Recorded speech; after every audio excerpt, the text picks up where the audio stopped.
सर्वांना सलाम। माझा विश्वास आहे प्रभू परमेश्वराने आपल्याला सुरक्षित ठेवलेला आहे मागच्या आठवडाभर, आणि हा नवीन भक्तिवार प्रभू परमेश्वराने त्याची भक्ती करण्याकरता पुन्हा आपल्याला दिलेला आहे। तर त्यासाठी आपण देवाची स्तुती करू, त्याच्या नावाला धन्यवाद देऊ। देवबाप चांगला आहे। आपल्या शेजारच्या व्यक्तीला म्हणा, देवबाप चांगला आहे।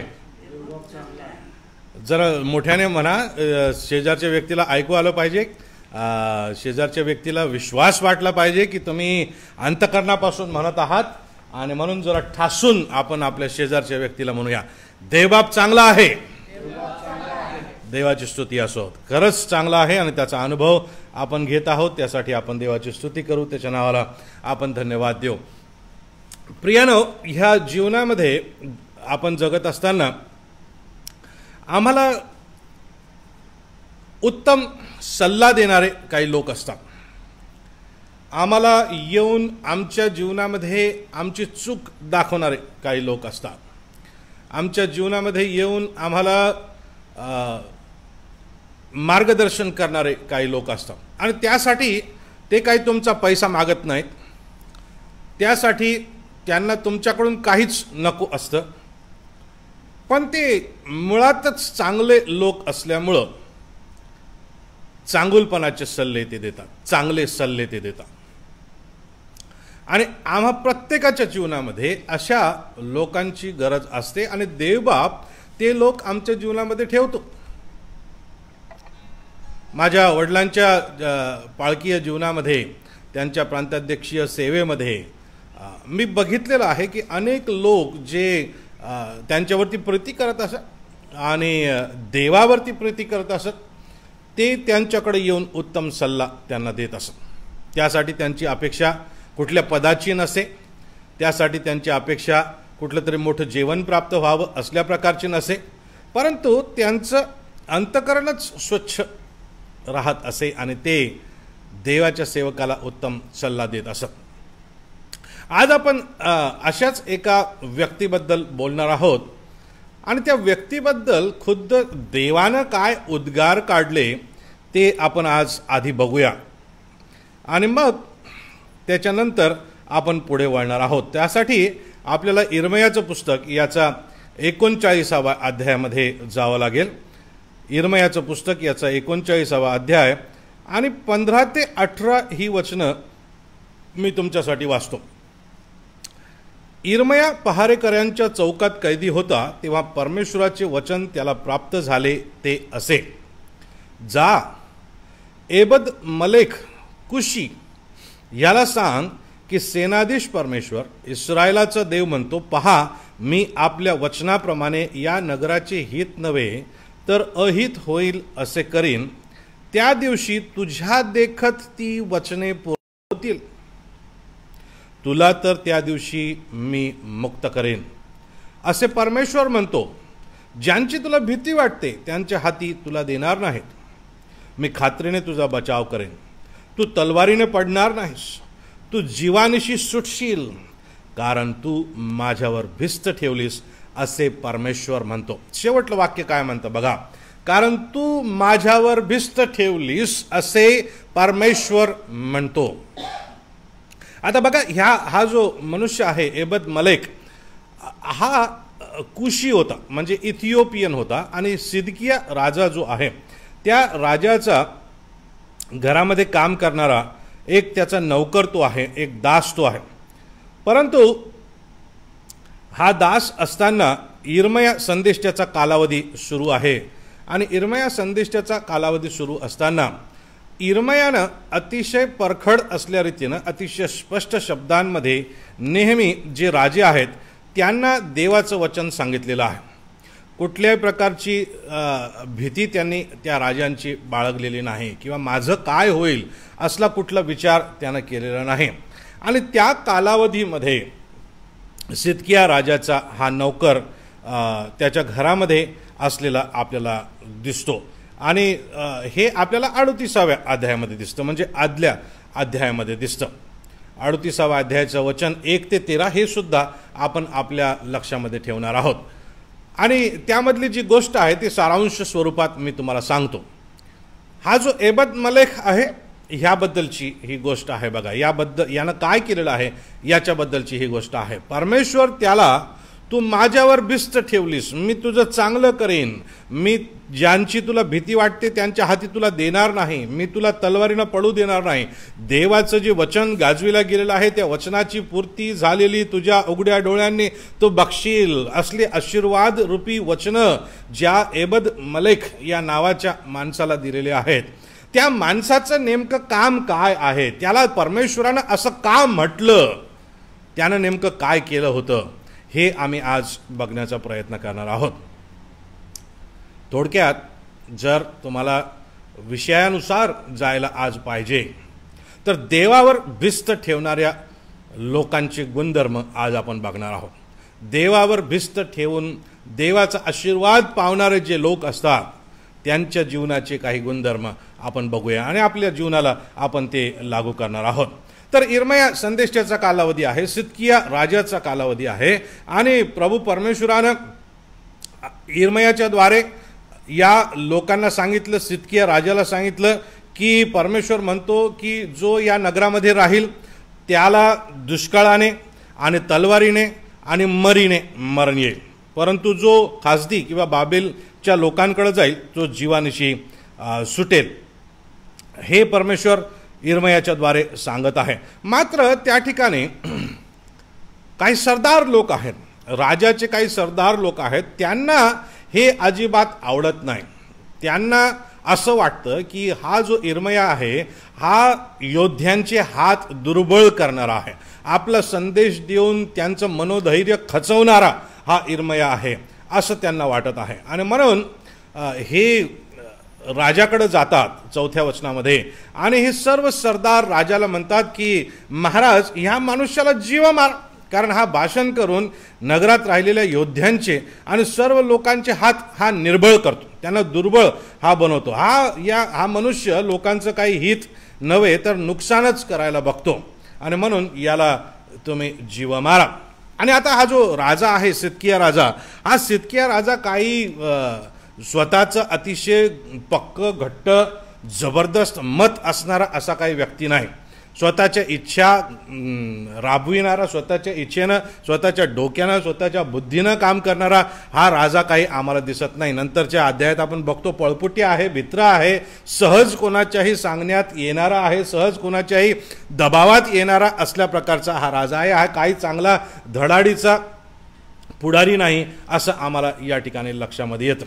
हा राजा त्या सरदारांचं ऐकतो आणि 5व्या वचनामध्ये 38व्या अध्यायाने 5व्या वचनामध्ये म्हणतो की तो तुमच्या हाती आहे, राजाला तुमच्या मर्जी विरुद्ध काही करता येत नाही.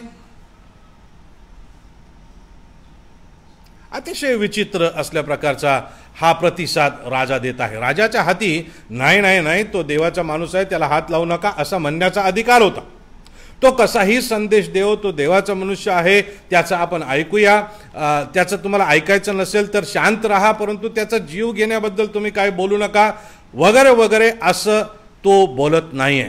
तो म्हणतो की तुमच्या मर्जीच्या पलीकडं मला काही जात नाही. म्हणजे ते जे सरदार होते त्या सरदारांच्या पुढं हा दबलेला होता. त्या सरदारांनी जे सांगावं ते राजा करत असे आणि म्हणून तो या ठिकाणी बघतो की बघा तो तुमच्या हाती आहे, तुम्हाला त्याचं पाहिजे तसं करा, मी काही तुमच्या मर्जीच्या विरुद्ध जात नाही, मला जाताच येत नाही. तो स्वतःची दुर्बळता या ठिकाणी अतिशय स्पष्ट शब्दांमध्ये व्यक्त करतो. तुमच्या आणि माझ्या हाती असले पुढारी असले म्हणजे आमचं कल्याण. परंतु ते लोक इर्मयाला धरतात आणि मल्किया नावाचा एक राजपुत्र आहे, त्या राजपुत्राची पहारेकऱ्यांच्या चौकामध्ये एक विहीर होती. त्या विहिरीमध्ये इर्मयाला दोरांनी खाली उतरवून त्या विहिरीत सोडवून देतात आणि त्या विहिरीमध्ये काही पाणी नसतं.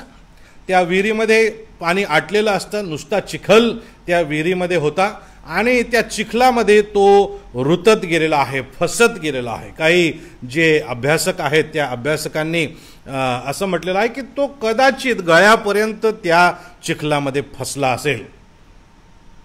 आणि अशी अतिशय दुर्दशेची अवस्था देवाच्या सेवकाची असताना, अतिशय कठीण अशी परिस्थिती इर्मयाची असताना, देवबाप त्या विपरीत परिस्थितीमध्ये सुद्धा एका माणसाला उभं करतो आणि तो माणूस दुसरा तिसरा कोणी नसून 39:15 ते 18 मध्ये जो सांगितलेला माणूस आहे एबद मलेक, त्याच माणसाला देव या ठिकाणी उभा करतो. हा राजगृहामध्ये काम करणारा एक दास आहे, एक नौकर आहे, एक सर्वसाधारण व्यक्ती आहे. हा कुशी आहे, म्हणजे इथिओपियाचा हा आहे. हा काही यहुदी मनुष्य नाही, हा खरं बघू जाता परकीय मनुष्य आहे. मात्र याच्याद्वारे देव त्याला वाचवतो. कारण काय, 39व्या अध्यायाच्या 18व्या वचनामध्ये आपल्याला कळून चुकलेलं आहे की हा मनुष्य देवावरती भिस्त ठेवणारा मनुष्य होता. देवावर भिस्त ठेवणारे लोक कसे जगतात, कसे वागतात, त्यांच्या कृती कसे असतात, त्यांचे निर्णय कसे असतात, यावरती बराच प्रकाश आज या अध्यायामधून आपण टाकण्याचा प्रयत्न करणार आहोत. आणि तुमचं आणि माझं जीवन त्या व्यक्तीच्या जीवनाशी आम्ही तोलून बघणार आहोत. तुमची आणि तुम्ही आणि मी, जर आम्ही स्वतःला असं म्हणतो की माझी भिस्त, माझा भरोसा, माझा ट्रस्ट जर परमेश्वरावर आहे, तर मग एबद मलेखाच्या ठाई सापडणारे हे गुणधर्म आमच्या ठाई सुद्धा आहेत का, याची उजळणी आज आम्हाला करता येणार आहे. या एबद मलेखाच्या गुणधर्मांच्या प्रकाशामध्ये आम्हाला आमच्या स्वतःच्या आध्यात्मिक आणि धार्मिक जीवनाची पडताळणी करून बघता येणार आहे. आमचं सिंहावलोकन, आमचं परीक्षण आज आम्हाला करता येणार आहे. पहिली गोष्ट, या ठिकाणी जेव्हा याला कळतं की इर्मयाला विहिरीमध्ये टाकलेलं आहे, त्यावेळेस त्यानं काय केलेलं आहे याच्याकडे बघा. 7व्या वचनापासून तर 13व्या वचनापर्यंत त्याची कृती आम्हाला सापडते. 38वा अध्याय 7व्या वचनापासून 13व्या वचनापर्यंत.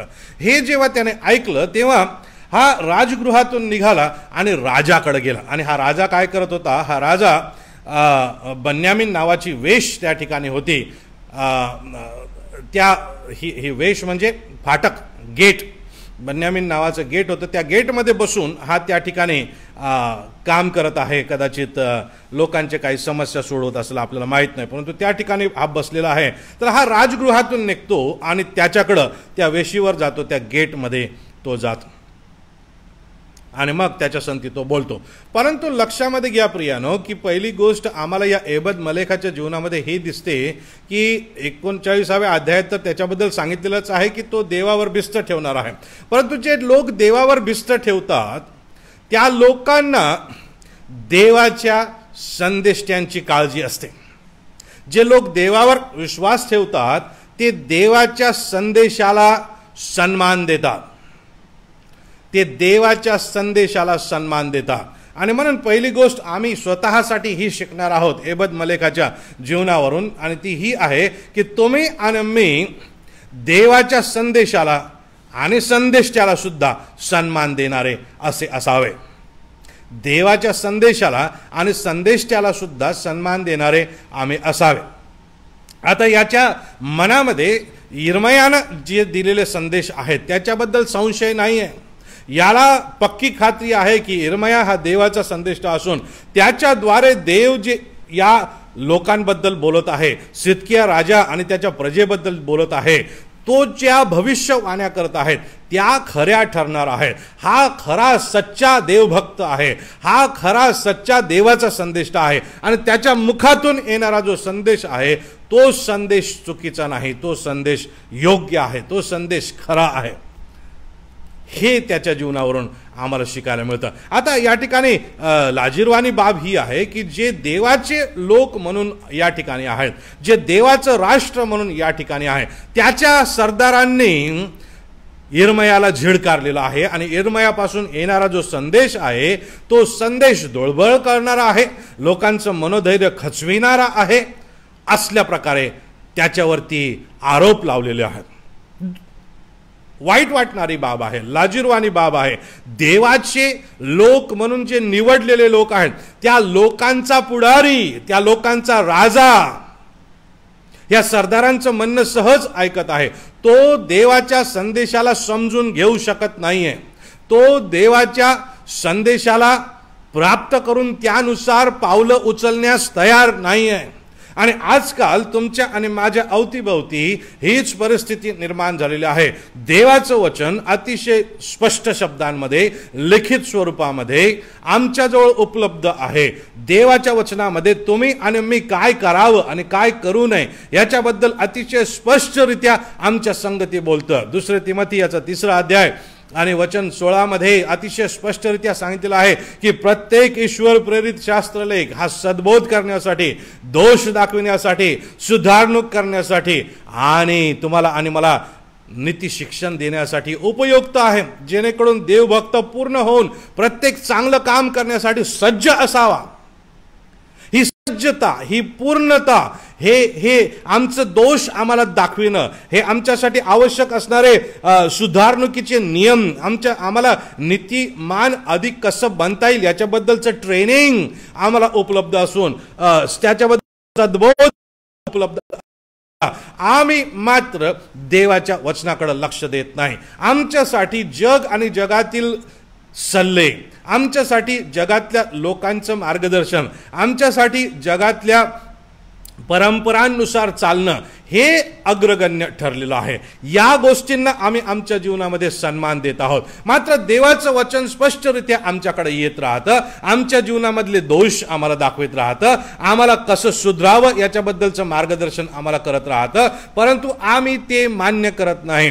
धार्मिकतेचं, नीतिमत्वाचं प्रशिक्षण आम्हाला हे वचन देत राहतं, मात्र आम्ही त्याची पायमल्ली करत राहतो, त्याच्याकडे आम्ही दुर्लक्ष करत राहतो. सद्बोध आमच्याकडे येतो, चांगला बोध आमच्याकडे येतो, परंतु आम्ही रविवारी फक्त आमच्या कानांची खाज मिटवण्याकरता त्या चर्चमध्ये जाऊन बसतो आणि ऐकतो आणि आम्हाला फार छान वाटतं आणि आठवडाभरचा डोस एकदाच घ्यायचा की काय या दृष्टिकोनातून आम्ही चर्चमध्ये जाऊन बसतो आणि मग आठवडाभरचा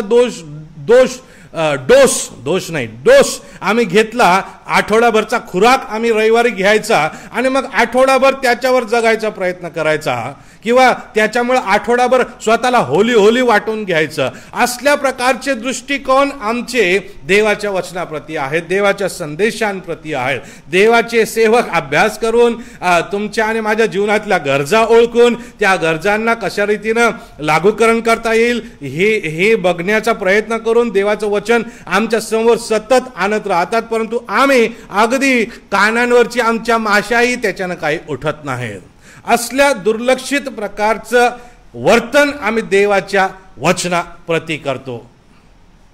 त्याचे दुष्परिणाम सिदकिया राजावरती झालेले दिसतात, त्याचे दुष्परिणाम त्याच्या सरदारांवर झालेले दिसतात. या पुढाऱ्यांच्या देवाच्या वचनाकडे दुर्लक्ष करण्याचे दुष्परिणाम त्या अख्ख्या राष्ट्रावरती झालेले दिसतात. आणि म्हणून मला आज तुम्हाला सल्ला देऊ द्या, हा एबद मलेक हा यहुदी सुद्धा नाही प्रियानो, यहुदी इतर हा आहे, परंतु यहुद्यांसंती राहून यहुद्यांचा देव, जिवंत देव परमेश्वर जो आहे त्या परमेश्वराची आणि याची ओळख झालेली आहे आणि हा त्या देवावरती भिस्त ठेवायला शिकलेला आहे. आणि देवावर भिस्त ठेवणारे लोक देवाच्या संदेशाला सन्मान देतात. प्रियानो, तुमच्या आणि माझ्या जीवनाबद्दल आम्ही प्रश्न विचारूया की माझं जीवन कसं आहे. मी जर स्वतःला देवावर भिस्त ठेवून जीवन जगणारा व्यक्ती म्हणतो, तर मग तो देव सत्य बोलतो, तो देव माझ्यासाठी बोलतो, तो देव मला सद्बोध करतो, मला दोष दाखवतो, माझी सुधारणूक करतो, मला नीती शिक्षण देतो, जेणेकरून मी पूर्ण होऊन प्रत्येक चांगल्या कामासाठी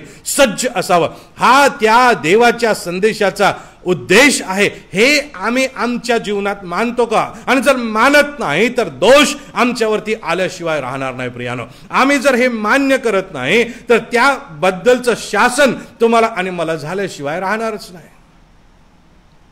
कारण हे देवाचं वचन आहे, सृष्टीच्या निर्माणकर्त्याचं वचन आहे. केवळ एक मात्र तो देव, त्याच्या मुखातून निघलेलं वचन कधीच वाया जात नाही. तो देव आणि त्या देवाचे हे वचन आहेत, त्या देवाचे हे संदेश आहेत, म्हणून त्याकडं तुम्हाला आणि मला दुर्लक्ष करता येणार नाही. आमचं जीवन कसं आहे? देवावरती भिस्त राखणारे लोक असं आम्ही जर स्वतःला म्हणवतो, तर मग आमच्या जीवनामध्ये देवाच्या वचनाला सन्मान आहे का? देवाच्या संदेशाला सन्मान आहे का?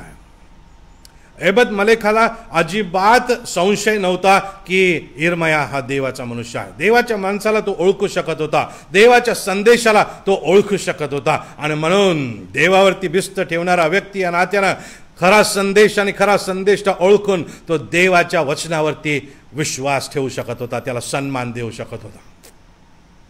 दुसरी बाब यानं काय केलेली आहे लक्षामध्ये घ्या. बघा, देव स्वतः साक्ष याच्याबद्दल देतो. देववाणी संदेश त्याला झालेली आहे की एबद मलेखाला जाऊन सांग की त्याची माझ्यावर भिस्त असल्यामुळं मी त्याला सुरक्षित ठेवेन. वाव, माझी इच्छा राहील की देवानं माझ्याबद्दल असं म्हणावं. माझी इच्छा अशी आहे की ऐकणाऱ्या प्रत्येकाला, आमच्या मंडळांमधल्या प्रत्येक व्यक्तीला देवानं म्हणावं की तुझी माझ्यावर भिस्त होते म्हणून मी तुला वाचवलेलं आहे.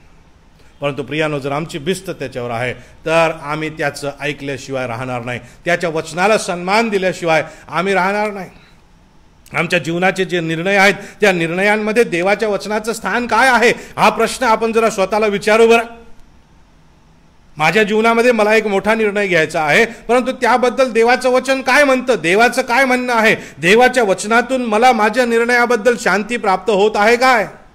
माझ्या लेकरांना, आमच्या कुटुंबामधल्या लेकरांना मी एक वैयक्तिक मननाचा नमुना शिकवलेला आहे आणि त्या नमुन्यानुसार ते रोज त्यांच्या मनामध्ये काय सुरू आहे ते लिहून काढतात. आणि ते लिहून काढल्यानंतर त्यांचे काय प्रश्न आहेत, त्यांच्या काय समस्या आहेत, त्यांची मनाची अवस्था कशी आहे ते सगळं ते लिहून काढतात. आणि मग ते लिहून काढल्यानंतर ते त्यांचा दैनंदिन शास्त्र भाग वाचतात.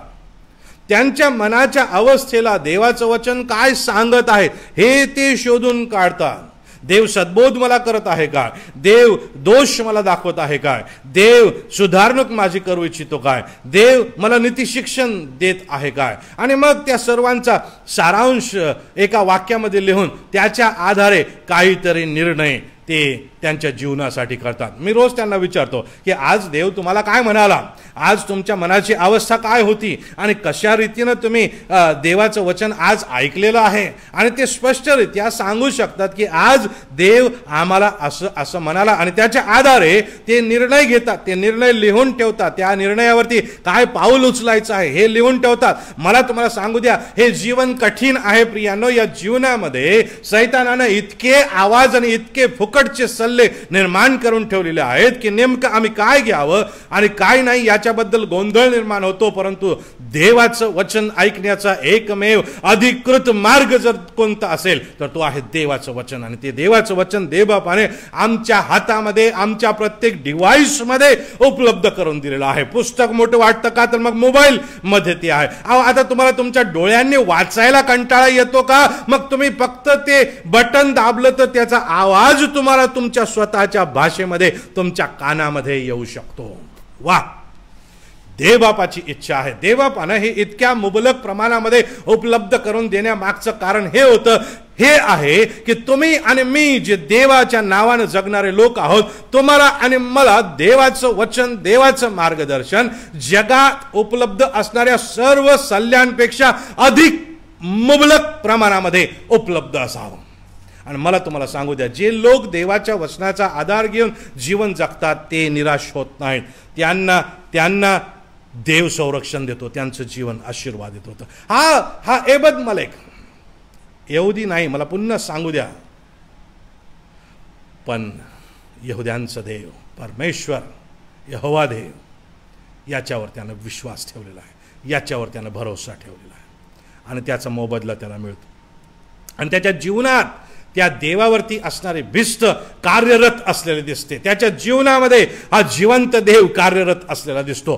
तो जेव्हा ऐकतो की यिर्मया संती किती वाईट या सरदारांनी आणि राजानं केलेला आहे, तो शांत बसू शकत नाही. तो उठतो आणि राजाकडे जातो. राजा राजगृहामध्ये नाही, राजा गेटवर बसलेला आहे बन्यामीन नावाच्या, त्या ठिकाणी तो जातो आणि दुसरी गोष्ट तो करतो. बघा काय करतो. 38वा अध्याय आणि 9वं वचन काय म्हटलं, काय म्हणतं लक्ष घ्या.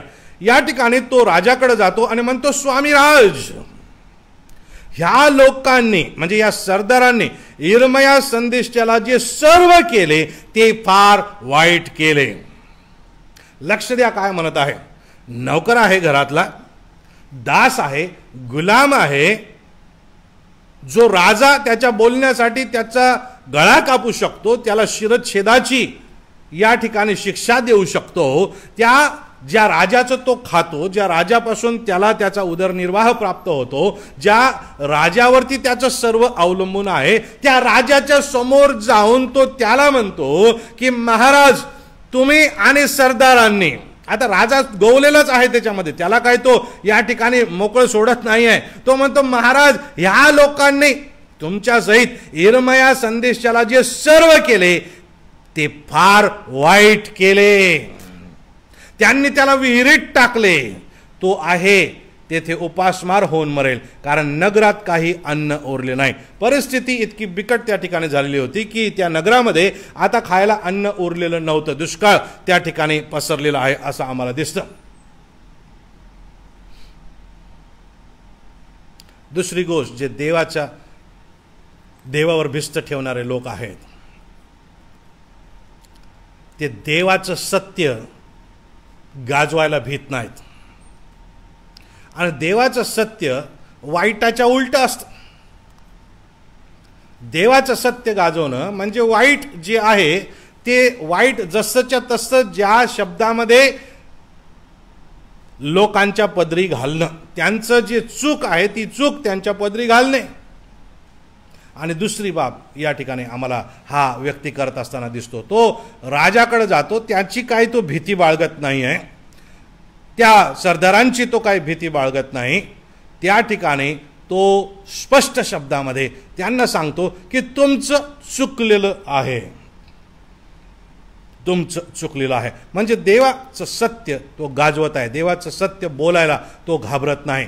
सत्य आम्हाला, देवावरची जेव्हा आमची भिस्त असते तेव्हा ती सत्य बोलायला आम्हाला धैर्य देतं. प्रियानं, देवावरती 100% आम्ही जेव्हा अवलंबून असतो तेव्हा तो देव आम्हाला सत्य बोलायला धैर्य देतो. तो देव आम्हाला सत्य बोलायला धैर्य देतो. या जगाच्या पाठीवर कोणीही आमच्या समोर उभा असो, त्याच्या समोर आम्ही सत्य बोलू शकतो. तो स्पष्टरित्या राजाला म्हणतो, महाराज तुमचं चुकलं, तुमच्या सरदारांचं आणि तुमचं चुकलं, तुम्ही वाईट केलेलं आहे. त्याला विहिरीत टाकून तुम्ही दिलं, तिथं मरेल तो, तुम्ही वाईट केलं, तुमचं चुकलं. देवाचं सत्य आम्ही गाजवणारे असावे. प्रियानो, आमच्या जीवनामध्ये सत्याला स्थान काय आहे? आजच्या या युगामध्ये ज्या ठिकाणी भ्रष्टाचाराला आम्ही शिष्टाचार समजू लागलेलो आहोत, अनेक ठिकाणी तर ख्रिस्ती लोकच इतरांना सल्ला देतात. ते म्हणतात की टेबल खालून पैसे दे, तुझं काम झाल्याशिवाय राहणार नाही. अगदी पाळकांना ज्ञान शिकवणारे देवाचे भक्त पाळकांना सुद्धा भ्रष्टाचाराचा मार्ग शिकवतात आणि सांगतात की असं केल्याशिवाय जमणार नाही, ही जगाची रीत आहे, जगात राहायचं असेल तर असं करावंच लागेल. सत्याचं स्थान तुमच्या जीवनामध्ये काय आहे? चुकीला चूक म्हणण्याबाबत तुमचे दृष्टिकोन काय आहेत? स्वार्थासाठी आम्ही चुकीला ओके म्हणतो का? आमच्या फायद्यासाठी आम्ही चुकीला ओके म्हणतो का? आमच्या वैयक्तिक जीवनामध्ये आम्ही खोटं बोललो नाही तर आम्ही जगणार नाही अशा विश्वासाने आम्ही या जीवनात जगत आहोत काय? आम्ही असत्याची कास जर धरली नाही, या जगाची कास जर धरली नाही, या जगाच्या परंपरांनुसार सैतानाच्या लबाड्यांसोबत आम्ही हात मिळवणी जर केली नाही, तर मग आम्हाला आनंदानं सुखानं जगता येणार नाही. असल्या प्रकारची तुमची विचारसरणी झालेली आहे काय? जर झालेली आहे प्रियानो, तर दुःखाची बातमी तुमच्यासाठी ही आहे की तुम्ही आणि मी आमच्या नाशाला आमंत्रण देत आहोत, आमच्या नाशावरती शिक्कामोर्तब करत आहोत, आमच्या सार्वकालिक नाशावरती आम्ही शिक्कामोर्तब करत आहोत. आज आमच्या अवतीभोवती कठीण परिस्थिती आहे, ती परिस्थिती आमच्यापर्यंत कधी येऊन पोहोचेल आम्हाला सांगता येत नाही. म्हणून आम्ही आमचं परीक्षण करावं जीवनाचं आणि प्रश्न विचारावा की सत्य मार्ग, सत्य व जीवन मीच आहे असा म्हणणारा ख्रिस्त आमच्या ठाई वसून, त्याचा पवित्र आत्मा आमच्या ठाई वसून आम्हाला सत्य बोलायला लावतो की असत्याची कास धरायला आम्हाला लावतो? आम्हाला सत्य बोलायला लावतो, आम्हाला स्वच्छ आणि पवित्र जीवन जगायला लावतो की भ्रष्ट जीवन जगायला लावतो? कसलं आमचं जीवन सुरू आहे? प्रश्न विचारू. एबद मलेख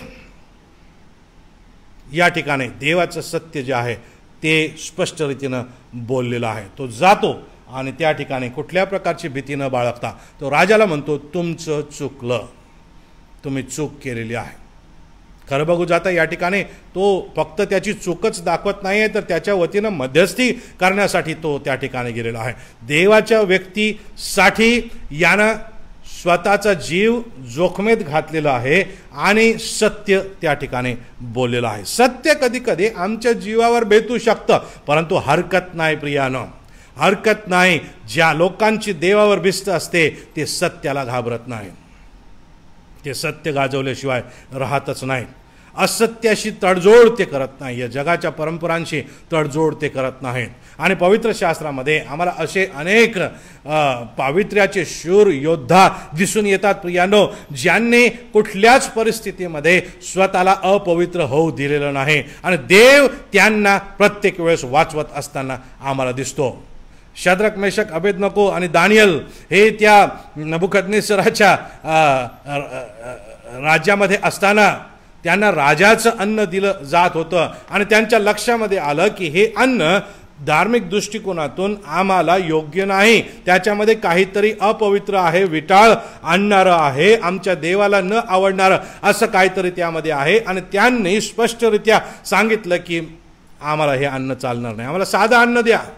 ते पावित्र्यासाठी उभे ठाकले आणि त्याचा परिणाम काय झालेला आहे प्रियानो? त्याचा परिणाम असा झाला की त्या परगण्यामध्ये, त्यांच्या अख्ख्या राज्यामध्ये प्रियानो यांच्या एवढे हुशार कोणीच दिसून आले नाही. तर खरं बघू जाता त्यांच्या राज्यामधले जे सगळ्यात हुशार लोक होते त्यांच्यापेक्षा 10 पट अधिक हुशार हे लोक निघाले. का हो? कारण यांनी आपली भिस्त देवावरती ठेवलेली आहे. म्हणून शद्रक, मेशक, अबेदनको यांच्यावरती जेव्हा बेतते त्यावेळेस ते देवावरती भिस्त ठेवून म्हणतात की अहो, अग्नीच्या भट्टीमध्ये आम्हाला टाकायचं आहे का? आम्हाला टाका, आम्ही आमच्या देवाच्या पावित्र्याशी तडजोड करणारच नाही. आणि त्यांना त्या भट्टीमध्ये टाकत असताना ते म्हणतात ते कसेही असो, म्हणजे त्यांना हे म्हणायचं होतं की आमच्या देवाने आम्हाला वाचवो की न वाचवो, आमच्या मनावरती त्याच्या पावित्र्याचा जो ठसा उमटलेला आहे तो ठसा आम्ही मिटवणारच नाही. आम्ही मिटलो तर चालेल, पण त्याच्या पावित्र्याचा ठसा मिटणार नाही. त्यांनी देवावरती भिस्त ठेवली. अग्नीत 7 पट तप्त भट्टीमध्ये त्यांना टाकण्यात येतं. त्या अग्नीच्या भट्टीमध्ये त्यांचा केसही जळालेला नाही, हे आम्हाला त्या ठिकाणी दिसून येतं. देव त्यांच्या संती होता. दानियल पुन्हा त्याच्या विरुद्ध षडयंत्र केलं जातं. काय घडलं प्रियानो? राजाला नाईलाज असतो स्वतःच्या शब्दात अडकून दानियलाचं 3 वेळेस प्रार्थना करणं जे आहे त्यासाठी त्याला सिंहाच्या गुहेत टाकावं लागतं. सकाळ होते, राजा गुहेच्या तोंडाशी जातो आणि म्हणतो, अरे ज्या देवाची तू भक्ती करतोस त्या देवानं तुला वाचवलं का दानियला? आणि दानियला म्हणतो, महाराज चिरायू असा, हो त्या देवानं त्याचे देवदूत पाठवून या सिंहाची तोंड बंद करून ठेवलेलं आहे. मी जसाच्या तसा 1 पीस सुरक्षित आहे. आणि त्याला सुरक्षित बाहेर काढण्यात येतं.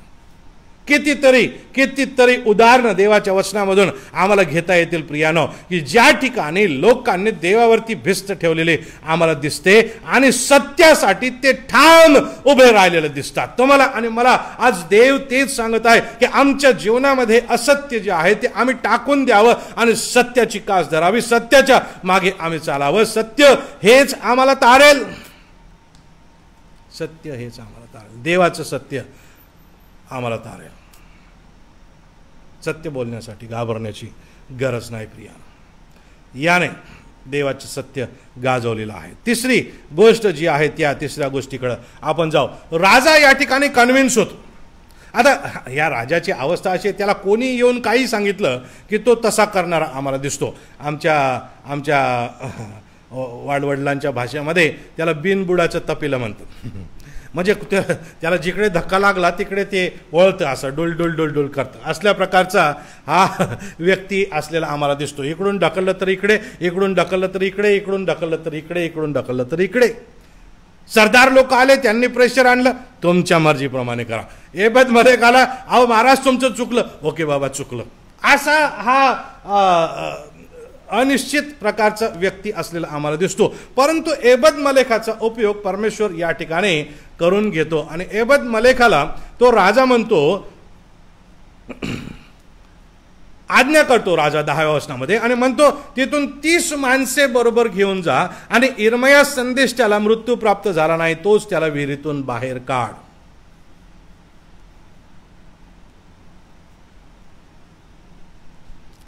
तीस माणसे बरोबर घेऊन जा. वाक्य रचना या ठिकाणी लक्षात घ्या काय राजा म्हणत आहे. राजाला माहित होतं की तू एकटा जर जाशील एबेद मलेका तर ज्या सरदारांनी इर्मयाला मारू पाहिलेलं आहे त्यांना ते आता आवडणार नाही. कदाचित तुला त्यांच्या संगती लढावं लागेल, फाईट करावे लागेल, म्हणून एकटा जाऊ नको, 30 माणसं घेऊन जा. तर राजाला हे जे सरदार आहेत हे किती दुष्ट आहेत, हे किती वाईट आहेत, यांचा इर्मयाला मारून टाकण्याबाबतचा मनसुबा किती पक्का आहे हे राजाला पक्क माहीत होतं. आणि म्हणून राजा निर्बुद्ध नाही, परंतु या ठिकाणी त्याची बुद्धी कामी आलेली आम्हाला दिसते. तो जिकडं लोटेल तिकडं लोटल्या जाणारा निश्चित आहे, परंतु निर्बुद्ध अजिबातच तो नाही. या ठिकाणी तो त्याला सल्ला देतो, म्हणतो 30 माणसं बरोबर घेऊन जा. परंतु हे 30 माणसं बरोबर घेऊन एबद मलेक गेलेला आहे. त्याचा अर्थ काय? देवाच्या माणसासाठी स्वतःचा जीव लढाईत घालण्याकरता, स्वतःच्या जीवाची जोखीम घेण्याकरता सुद्धा हा तयार झालेला आहे असं आम्हाला दिसतं. स्वतःचा जीव धोक्यात घालण्यास हा तयार झालेला आहे असं आम्हाला दिसतं प्रिया. आणि देवावर भिस्त ठेवणाऱ्या लोकांचं हे गुणवैशिष्ट्य आहे. देवावर भरोसा, देवावर भिस्त ठेवणाऱ्या लोकांचं हे गुणवैशिष्ट्य आहे. ते कशालाच घाबरत नाहीत. त्यांच्या डोक्यामध्ये देवाने एकदा विचार घातला की त्या विचाराची पूर्ती करण्याकरता ते जगातल्या कोणासंतीही लढायला तयार होतात. अख्ख्या जगाच्या विरुद्ध उभं राहायला ते तयार होतात. दानियल त्याच्या राजाच्या विरुद्ध उभा ठाकलेला आम्हाला दिसतो. शद्रक मेशक अबेदनको त्या राजाच्या विरुद्ध ते झालेले आहेत असं आम्हाला दिसतं. बंड ते नव्हतं, देवासंती एकनिष्ठ राहणं ते होतं. नीट लक्षात घ्या काय म्हणत आहे मी. ते बंड नव्हतं राजाच्या विरुद्ध. त्यांच्या भाषेमधून राजाच्या विरुद्ध बंड कधीच दिसून आलेलं नाही, पण देवाच्या संगती, देवाच्या पावित्र्यासोबत त्यांनी कधीच तडजोड केली नाही आणि स्वतःचा जीव धोक्यात घालायला ते नेहमी तयार झालेले आहेत. दाविदाबद्दल आम्हाला काय माहित आहे, काय शिकतो आम्ही दाविदाच्या गोष्टीबद्दल? अख्ख्या इस्रायल राष्ट्राला आणि इस्रायल राष्ट्राची तोंडानं निर्भर्त्सना करणारा गल्ल्यात त्या ठिकाणी उभा राहतो. त्यावेळेस देवाच्या वचनात असं म्हटलेलं आहे की दाविदाचं अंतकरण ईर्ष्येनं पेटलं आणि तो म्हणू लागला की इस्रायलात त्या माणसाचं तोंड बंद करेल असं कोणीच नाही का हो. आणि त्या अख्ख्या इस्रायल राष्ट्रासाठी हे चिमुकलं पोर, हे नेमकंच तारुण्यात आलेलं पोरग तयार झालेलं आहे. त्याचं कारण काय माहित आहे? त्याची भिस्त देवावरती होती. गल्ल्यात संतीचं त्याचं जे संभाषण आहे ते नीट वाचा. तो त्या ठिकाणी त्याच्या हातात तलवार नसताना असं म्हणतो की तू काय बोलतोस आणि तू काय माझ्या देवाची निर्भर्त्सना करतोस? आज तुझं शरीर तुझ्या धडाच्या वेगळं मी करेल. त्याच्या हातात तलवार सुद्धा नव्हती. त्याच्या हातात तलवार सुद्धा नव्हती. माझा देव तुला आज माझ्या हाती देईल. वा, हे लोक जे देवावरती ज्यांची भिस्त असते ते स्वतःचा जीव देवासाठी, देवाच्या लोकांसाठी धोक्यात घालण्यास तयार असतात. सिदकिया राजा घाबरट एक नंबरचा असलेला आम्हाला दिसतो. त्या ठिकाणी शाऊल राजा, ज्याला लोकांनी मागून घेतलं होतं, लोकांच्या मागणीस्तव ज्याला राजा बनवलेलं होतं, तो भीतीने आत दडून बसलेला होता असं म्हटलेलं आहे. तो उठून त्या ठिकाणी गेला नाही. धडधाकट होता, सर्वात उंच होता, सर्वात देखणा होता, युद्धकलेत कुशल होता, तरी सुद्धा तो गेलेला नाही. दाविदाला त्या ठिकाणी जावं लागलेलं आहे. का दावीद गेला? कारण त्याला त्याची भिस्त देवावरती होती म्हणून. आणि त्या ठिकाणी त्याने उदाहरणं सांगितले. तो म्हणतो की अहो महाराज घाबरू नका, जसं परमेश्वराने माझ्या हातून सिंहाला मारलं, जसं परमेश्वराने माझ्या हातून अस्वलाला मारलं, तसंच परमेश्वर माझ्या हातून आज या गल्ल्याताचं केल्याशिवाय राहणार नाही. तो हा एबद मलेक सुद्धा त्याच देवाच्या आत्म्यानं पेटून उठलेला दिसतो इर्मयाचा जीव वाचवण्यासाठी. तो म्हणतो 30 माणसं घेऊन जायचं, ठीक आहे, भांडण करावं लागेल काय, लढाई करावी लागेल काय, हरकत नाही, मी जरी नौकर आहे, माझा जीव गेला तरी चालेल, पण मी देवाच्या माणसाचा जीव वाचवेन. स्वतःचा जीव धोक्यात घालून ते त्या ठिकाणी गेलेले आहेत. गेलेला आहे. काय करतो हा? तो जातो आणि त्या ठिकाणी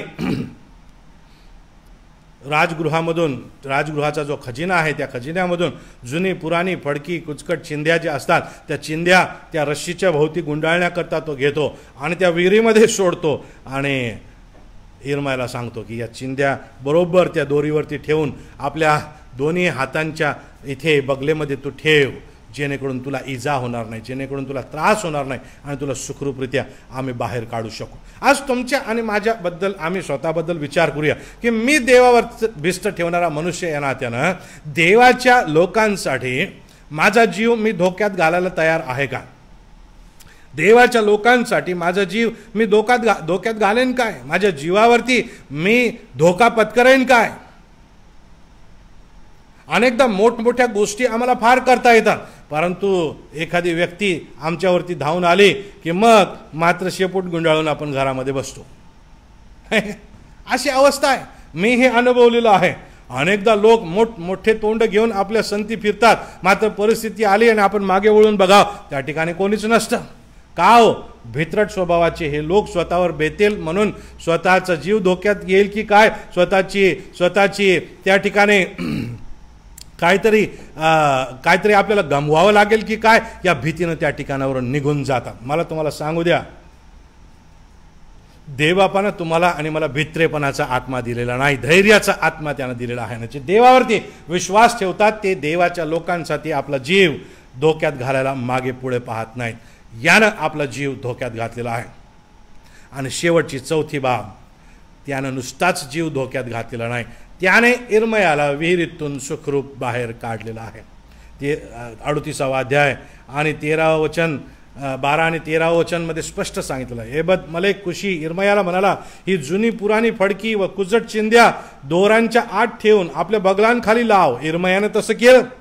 तेव्हा त्यांनी इर्मयाला दोरांनी विहिरीतून वर ओढून घेतले. त्यांनी म्हणजे जे सोबत गेलेले लोक होते त्यांनी आणि एबद मलेकाने मिळून इर्मयाला अगदी अलगद एखाद्या लिफ्टमध्ये बसल्याप्रमाणे की काय, त्याला त्या रुतलेल्या अवस्थेमधून, त्या चिखलात मरायला सोडलेल्या अवस्थेमधून त्याला बाहेर काढलेलं आहे. मला तुम्हाला सांगू द्या, कदाचित एबद मलेकाने हे पाऊल उचललं नसतं तर कदाचित इर्मयाला मरण पत्करावं लागलं असतं. कदाचित इर्मया त्या ठिकाणी कधी मरून गेला असता, त्याचा कोणाला थांगपत्ता सुद्धा लागला नसता. तो त्या चिखलात रुतत आतमध्ये गेला असता, त्याचा श्वास बंद झाला असता आणि तो मरून गेला असता. परंतु प्रियानो, एबद मलेक त्याच्या मदतीला धावून आलेला आहे. का हो? कारण हा देवावर भिस्त ठेवणारा मनुष्य होता. आज देवाच्या लोकांना वाचवण्यासाठी आमच्या जीवावर उदार आम्ही होऊ का? लोकांचे जीव वाचवण्यासाठी आम्ही तयार आहोत का? हा शेवटचा प्रश्न मी तुम्हाला विचारणार आहे. 4 गोष्टी आम्ही बघत आहोत देवावर भिस्त ठेवणाऱ्या लोकांबद्दल. तुम्हाला आणि मला माहित आहे का, एबद मलेक बनवून परमेश्वराने या जगामध्ये ठेवलेलं आहे. का हो? कारण अजून देव ज्यांच्यावर प्रीती करतो असे लाखो करोडो लोक नरकात जात आहेत. ते पापाच्या चिखलात रुतलेले आहेत. त्यांना त्या चिखलातून बाहेर काढायचं आहे. तुम्ही आणि मी एकटे नाही, परमेश्वर आमच्या संगती लोक देतो, विश्वासणारे योद्धे देतो, प्रार्थना करणारे देतो, स्वतःच्या जीवावर उदार होणारे देतो, लढवय्ये देतो. आध्यात्मिक युद्ध करण्यासाठी आमच्या संगती बलदंड लोक तो देतो. आणि ते लोक तुमच्या आणि माझ्या संगती आज आहेत. आम्ही स्वतःला प्रश्न विचारूया की जे लोक मरणाच्या वाटेवर आहेत, जे लोक मृत्यूच्या वाटेवर आहेत, जे लोक सार्वकालिक मरणाच्या वाटेवरती आहेत, त्यांना वाचविण्यासाठी आम्ही आमचा जीव धोक्यात घालू काय? आमच्या अवतीभोवती हे सुरू आहे प्रियानो. आम्ही त्यांना वाचवण्यासाठी आमचा जीवावरती उदार होऊ काय?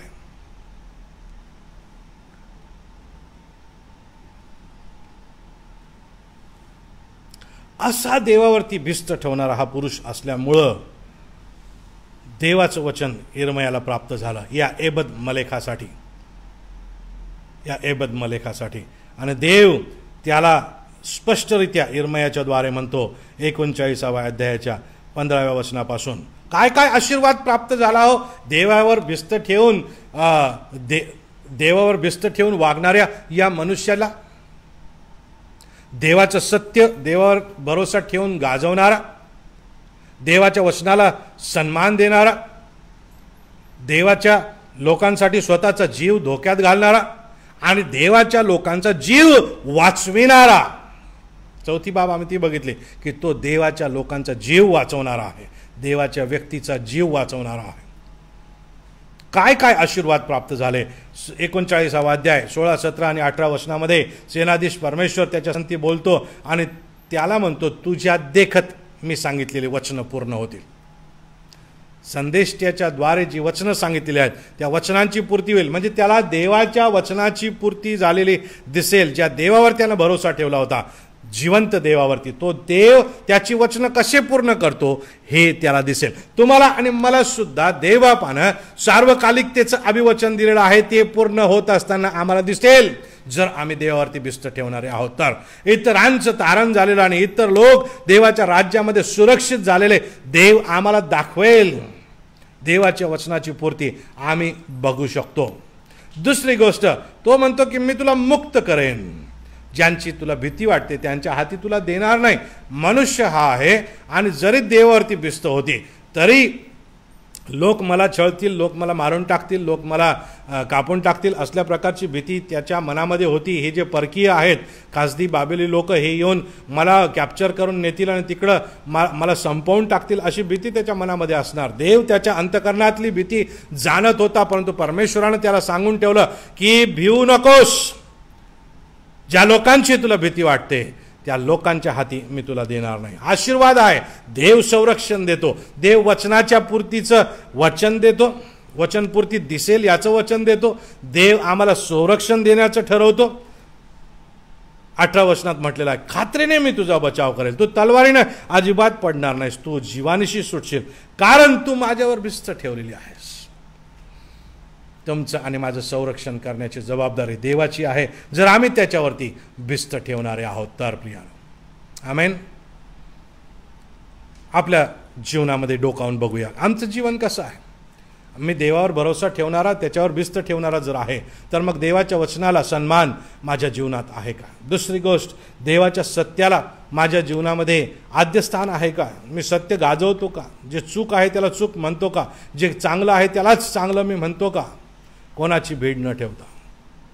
तिसरी गोष्ट, देवाच्या लोकांसाठी माझा जीव धोक्यात मी घालायला तयार आहे का. धैर्य माझ्यामध्ये देवानं ओतलेलं आहे, त्या धैर्याचा उपयोग मी करतो का. चौथी गोष्ट, मी देवाच्या लोकांचा, देव ज्यांच्यावर प्रीती करतो त्यांचा जीव वाचवण्यास तयार आहे का.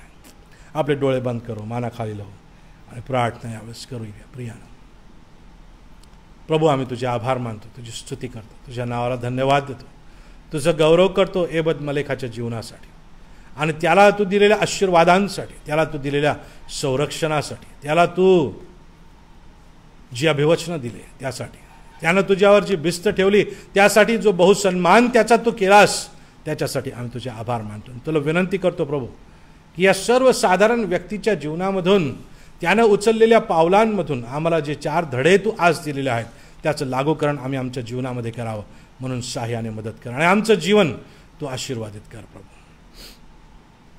प्रार्थना तुझा पुत्र येशू याच्या नावाने करतो, म्हणून तू ऐक. आमेन.